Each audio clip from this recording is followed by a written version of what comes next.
Why would the wisest man who ever lived, the king who wrote Proverbs, the man blessed with riches beyond imagination, choose to surround himself with 1,000 women? Was it lust? Was it power? Or was it something far deeper? The story begins nearly 3,000 years ago in the golden age of Israel. Solomon, son of King David, had ascended to the throne of a united kingdom. He was no ordinary king. Stories say that when God offered him anything, Solomon asked not for riches or long life, but for wisdom. And because of this, he was granted both wisdom and wealth.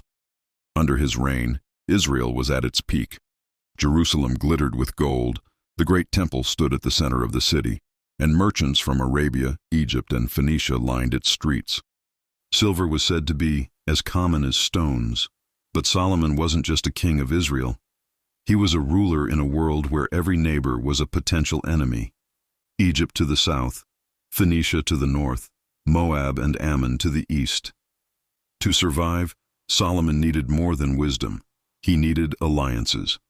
And in the ancient world, alliances weren't sealed with paper. They were sealed with marriages.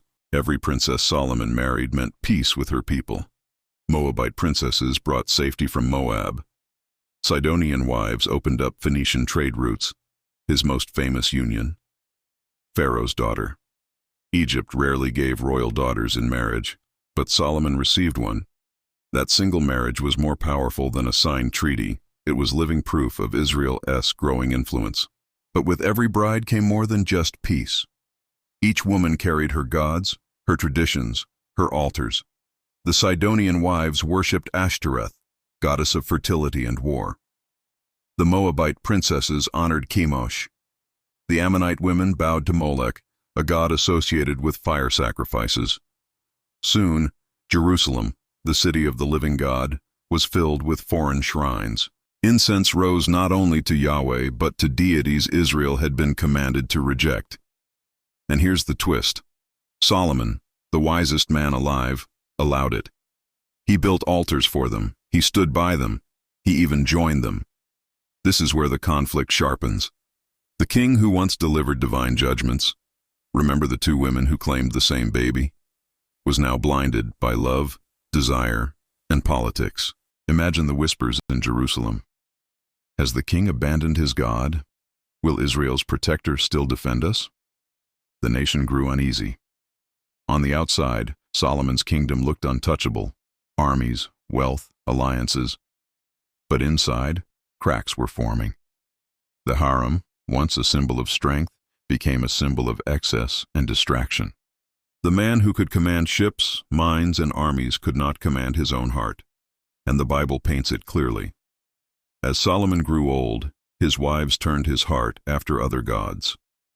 The tension was this: if the wisest king in history could fall, what hope was there for his kingdom?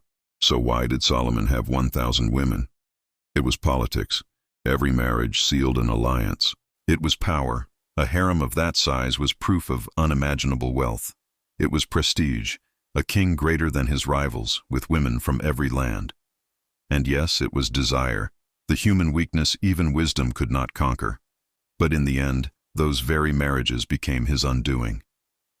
They weakened his devotion, divided his focus, and after his death, his mighty kingdom split in two: Israel in the north, Judah in the south. The answer, then, is bittersweet. Solomon's 1,000 women were his greatest display of power and his greatest downfall. So what do we learn from Solomon's 1,000 women? That wisdom without discipline can collapse into weakness. That power without balance can destroy itself, and that even the wisest man who ever lived was still only human. If you liked this video, don't forget to like, comment, and subscribe.